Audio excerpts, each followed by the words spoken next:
नमस्कार साथियों, स्वागत है आपके अपने YouTube चैनल में। आज की इस वीडियो में हम 15 महत्वपूर्ण प्रश्न प्रेमचंद के उपन्यास गोदान और मंगलसूत्र से लेकर आए हैं और इसके अतिरिक्त इन दोनों उपन्यासों का सामान्य परिचय भी आपके लिए प्रस्तुत करेंगे। वीडियो का भाग 7 है ये।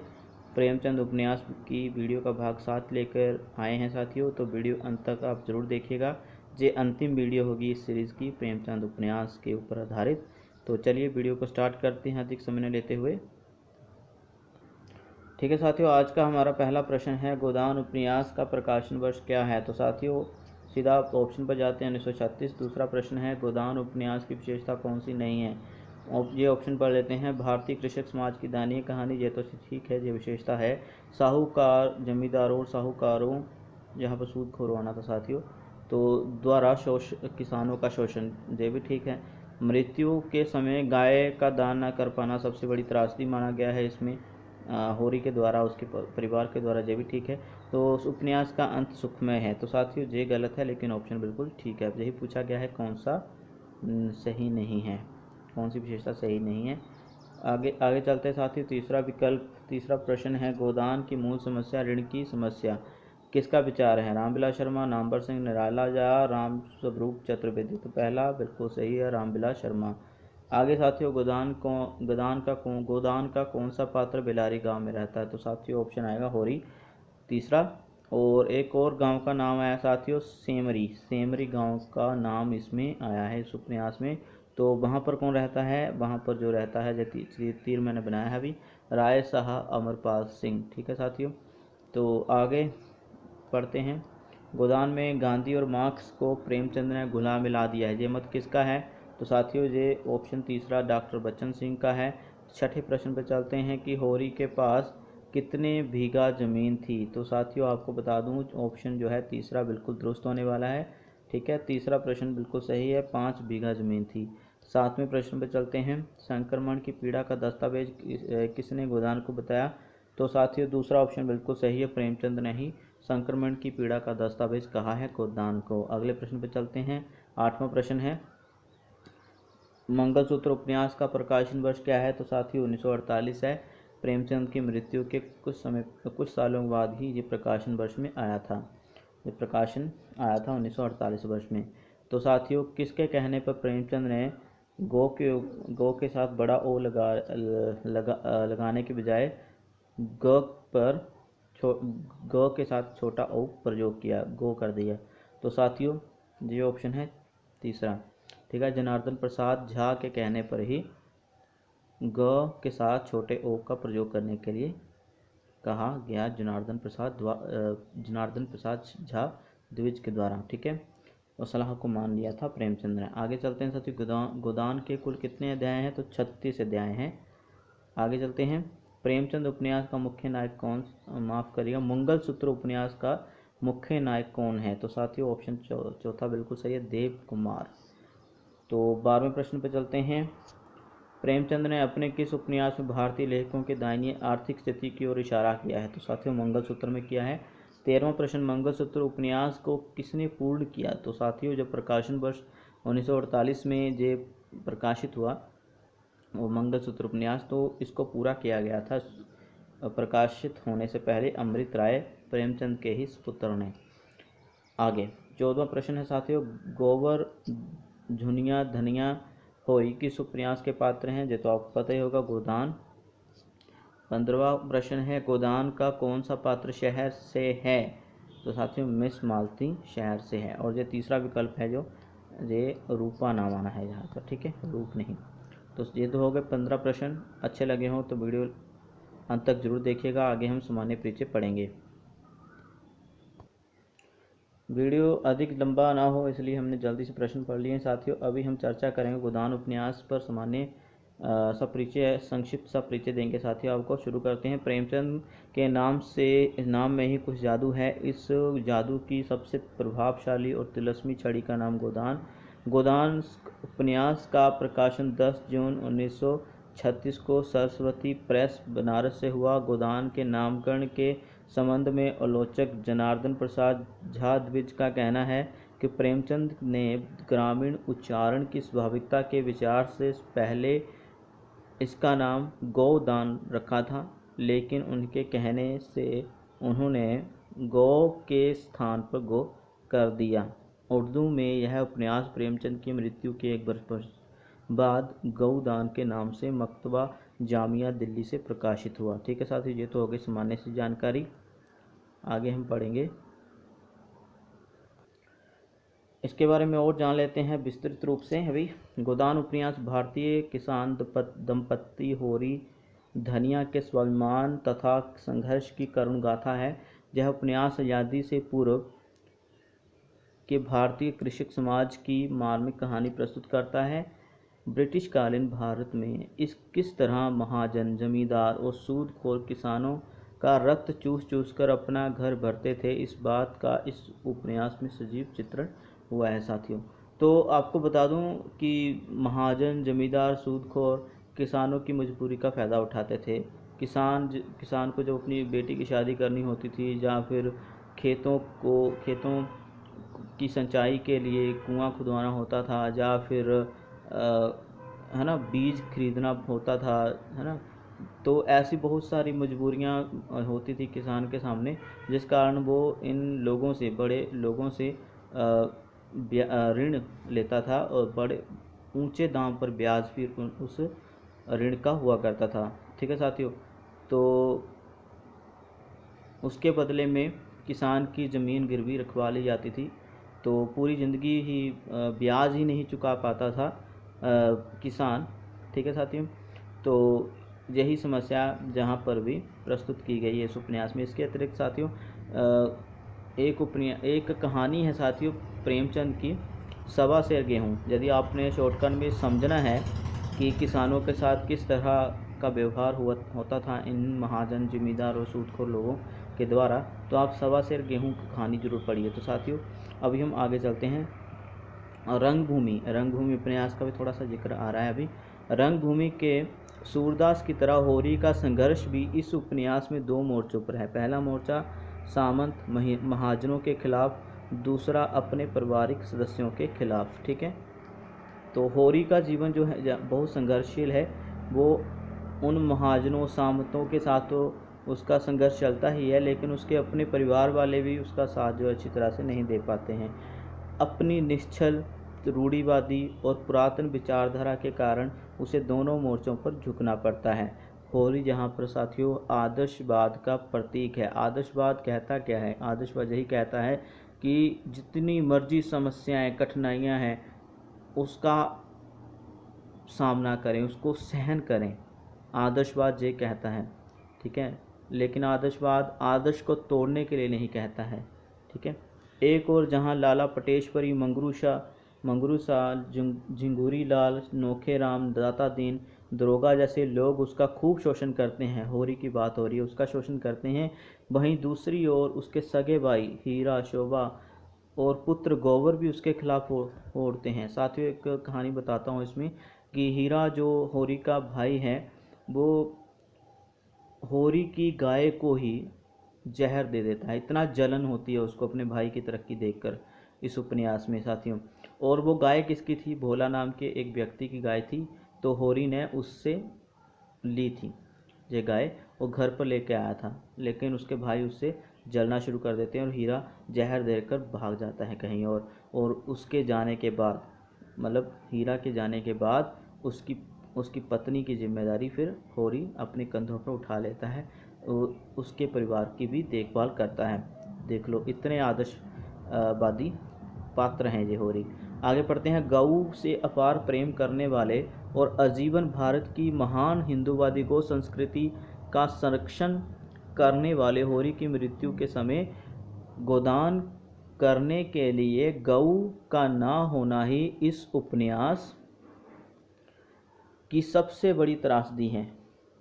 धनिया जो कि होरी की पत्नी है, धनिया यंत्र की भांति, एक डायलॉग दिया जा रहा है अभी देखिए अब, धनिया यंत्र की भांति उठी, आज जो सुतली बेची थी उसके 20 आने पैसे लाई और पति के ठंडे हाथ में रखकर सामने खड़े दाता दीन से बोली, महाराज घर में ना गाय है, ना बछिया, ना पैसा, यही पैसे हैं, यही उनका गोदान है। ठीक है, तो साथियों जो दाता दीन जो हैं वो गांव के ही एक व्यक्ति हैं, ठीक है, बेलारी गांव के ही, जहाँ पर होरी रहता था। तो अंत में यही कहता है धनिया से कि अभी होरी की मृत्यु हो गई है, तो अभी गाय दान करो। लेकिन गाय तो घर में है ही नहीं, वो तो हीरा के द्वारा पहले ही मारी जा चुकी है, जहर देकर हीरा ने मार दी थी। तो अभी घर की स्थिति तो बहुत से बदतर हो चुकी है, क्योंकि पहले होरी के पास खेत थे 5 बीघा, लेकिन वो भी ऋण न चुकाने के कारण बड़े लोगों ने हड़प लिए, ठीक है। अभी क्या है, होरी मजदूरी करता था और हीरा के परिवार को भी संभाल रहा था और अपने परिवार को भी संभाल रहा था। वो उसके बाल खिचड़ी हो चुके थे और अधेड़ उम्र में ही वो 70 से अधिक उम्र का लगता है। तो क्या हुआ, उसकी मृत्यु हो जाती है। बहुत दयनीय ये साथियों ये जो डायलॉग आया है ना, महाराज घर में ना गाय है ना बछिया ना पैसा, यही पैसे हैं यही उनका गोदान है। तो साथियों ये बहुत करुणादायक पंक्ति है, जे उपन्यास के सबसे अंत में बोली गई पंक्ति है और इसी पंक्ति के साथ उपन्यास का अंत होता है, ठीक है। और दाता दीन जिसको पता है कि होरी के घर की स्थिति क्या है, फिर भी उसको उसके घर है ना, उसकी पत्नी को ये कहा जा रहा है कि गाय का दान दो।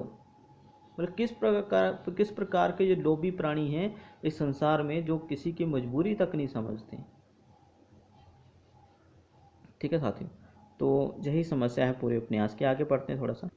एक सामान्य सा परिचय और भी है, अभी शहरी कथा भी साथ साथ में चलती हैं, ठीक है साथियों। गांव की कथा तो एक साथ चलती ही है, लेकिन 2 कथाएं इसमें चल रही हैं साथ में। एक शहरी कथा है जहां पर मिस मालती मेहता जी एक अलग कथा लेकर चल रहे होते हैं, ठीक है, उपन्यास में। प्रेमचंद ने गोदान की ग्रामीण परिवेश के साथ साथ शहरी परिवेश को भी अपने कथानक में स्थान दिया है। इसमें एक ओर तो ग्रामीण जीवन से संबंध होरी की कथा है, वहीं दूसरी ओर राय अमरपाल सिंह, बिजली पत्र संपादक Pandit Omkar Nath, Shyam Bihari Tankha, professor B Mehta, mister Khanna, miss Malti, Govindi Khanna और मिर्जा खुर्शेद आदि चरित्रों से गठित शहरी जीवन की कथा का भी चित्रण है। दूसरे भाग की कथा के मुख्य आकर्षण मेहता मालती प्रसंग है, जिनके द्वारा प्रेमचंद ने स्त्री पुरुष संबंधी अवधारणाओं का प्रतिपादन किया है। प्रोफेसर मेहता के भाषण के द्वारा प्रेमचंद ने भारतीय नारी की गरिमा को स्थापित करने के साथ साथ सिद्ध किया है कि क्यों नारी पुरुषों से अधिक श्रेष्ठ है। मेहता के विचार बहुत ऊंचे हैं और बहुत अच्छा विचार रखते हैं नारियों के प्रति। वह कहते हैं कि स्त्री पुरुष से उतनी ही श्रेष्ठ है जितना प्रकाश अंधेरे से। मनुष्य के लिए क्षमा और त्याग और अहिंसा जीवन के उच्चतम आदर्श हैं। नारी इस आदर्श को प्राप्त कर चुकी है। इस उपन्यास में प्रेमचंद ने पूंजीपतियों द्वारा मजदूरों पर किए जाने वाले अत्याचारों का भी चित्रण किया है। वस्तुतः गोदान की कथा एक समूचे युग की कथा है। इस उपन्यास वस्तुतः गोदान की कथा एक समूचे युग की कथा है। इस युग को शहरों और देहातों की सीमाओं में नहीं बांधा जा सकता, ठीक है साथियों। आगे पढ़ते हैं। इस उपन्यास की आधिकारिक कथा होरी की कथा होने के बावजूद यह पूरे युग की कथा है। होरी ही इस युग का प्रतिनिधित्व पात्र है। तभी तो मार्कंडे बहुत अच्छे कहानीकार रहे हैं। मार्कंडे कहते हैं, जैसे चावल की हांडी से एक दाने को परखकर भात को जांच लिया जाता है, उसी तरह उन करोड़ों लोगों को जांचने के लिए होरी को जांच लेना ही काफ़ी होगा। तो देखिए कि होरी जो कि एक वास्तविक करैक्टर तो नहीं है, लेकिन एक काल्पनिक करैक्टर बताया गया, लेकिन हम कह सकते हैं कि अगर भारतीय किसान की स्थिति होरी की भांति है, तो देश के सभी किसानों की स्थिति होरी की भांति ही होगी। यही कहना चाहते हैं मार्कंडे यहाँ पर। यदि वह वही नहीं है जो वे करोड़ों लोग दोबारा से पढ़ते हैं। यदि वह वही नहीं है जो वे करोड़ों लोग हैं, तो वह उन्हीं के जैसा जरूर है, उन्हीं का प्रतिनिधि, उन्हीं का टाइप। हिंदी उपन्यासों में ऐसा दूसरा चरित्र नहीं, ना ही इस वर्ग का आत्मसात अनुभव संसार ही के किसी दूसरे लेखक के पास है। यही कारण है कि गोदान हिंदी का सर्वाधिक महत्वपूर्ण उपन्यास है। होरी सबसे बड़ा चरित्र है। तो ये वास्तविकता जहाँ पर होरी ने रखी हुई है। ठीक है साथियों, शहर के पात्र, इसके अतिरिक्त गांव के पात्र भी आपके सामने रखे, और क्या कथा है इसके ऊपर भी हमने चर्चा कर ली। गोदान का चरित्र पढ़ने के पश्चात साथियों अभी हम पढ़ेंगे मंगलसूत्र के बारे में। ज़्यादा बड़ा नहीं है, वीडियो को हम जल्दी ख़त्म करेंगे। 1948 में प्रकाशन हुआ। प्रेमचंद का मंगलसूत्र उपन्यास उनकी मृत्यु के अनेक वर्षों के बाद 1948 ईस्वी में प्रकाशित हुआ। यह प्रेमचंद के अंतिम और अधूरा उपन्यास, और इसके अधूरा रहने का कारण प्रेमचंद के बीच में ही देहांत हो जाना। इस उपन्यास में प्रेमचंद ने देव कुमार और उसके पारिवारिक सदस्यों की कहानी का चित्रण किया है। देव कुमार ही इस उपन्यास का नायक है।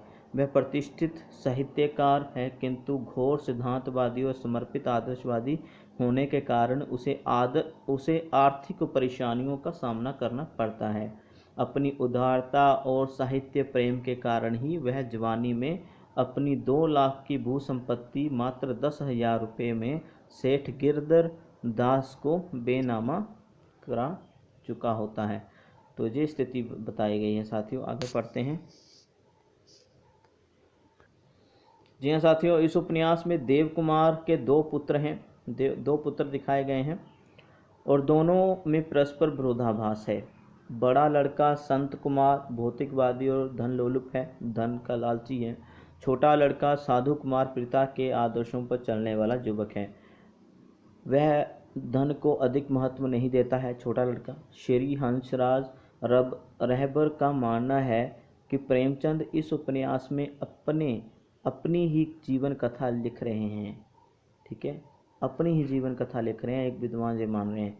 डॉक्टर शैलेश जैदी भी इसी बात को कुछ इस अंदाज से कहते हैं कि प्रेमचंद के भीतर का साहित्यकार इन परिस्थितियों, कर्मभूमि और गोदान का साहित्य जगत में विशेष आदर न होने पर विचारते हुए देव कुमार के रूप में अपना ही मंथन करने बैठ गया। अपना घर, अपने परिवार, अपने ही बाल बच्चों की कहानी जुगीन प्रवेश से जड़कर मंगलसूत्र में ढलती चली गई। ठीक है साथियों, तो साहित्यकारों की आर्थिक अभावों से भरी जिंदगी का जिक्र इसमें प्रेमचंद ने किया है। साथियों, जितना इम्पोर्टेंट था इन दोनों उपन्यासों के बारे में हमने, उतने प्रश्नों के बारे में भी चर्चा की। उपन्यास का सामान्य परिचय भी हमने पढ़े इन दोनों के। तो मंगलसूत्र उपन्यास में से साथी ज़्यादा प्रश्न तो नहीं पूछे जाते हैं, लेकिन हाँ गोदान से भर के प्रश्न आते हैं। तो जो भी प्रश्न आते हैं आने वाले हैं, उनके बारे में हमने चर्चा की है साथियों। और आज की इस वीडियो में इतना ही। वीडियो की समाप्ति हमने 20 मिनट के अंदर ही करने का संकल्प लिया था, फिर वीडियो ज़्यादा लंबा हो जाता है। तो 2 उपन्यास और इसके अतिरिक्त 15 प्रश्न इन दोनों उपन्यासों से महत्वपूर्ण वाले वो आपके सामने हमने प्रस्तुत करे। और अगली वीडियो हम किसी अन्य विषय पर लाएंगे। कमेंट सेक्शन में हमें बता दीजिए कि कौन सी वीडियो आपको किस टॉपिक पर चाहिए, हम जल्दी प्रस्तुत करेंगे। इसके अतिरिक्त हमने हिंदी मास्टर कैडर के अधीन जो व्याकरण आने वाली है उस पर वीडियो बनाना शुरू कर दिया है। तो रोज़ तो नहीं, हम 1-2 दिन के अंतराल के बाद हम ज़रूर हिंदी मास्टर कैडर के व्याकरण के ऊपर आधारित वीडियो भी आपके लिए तैयार करके लाया करेंगे। तो साथियों, आज की वीडियो में इतना ही। अपना ध्यान रखिए, सुरक्षित रहें। वीडियो अच्छी लगे तो लाइक, कमेंट, शेयर, सब्सक्राइब जरूर करें। मिलते हैं अगली वीडियो में।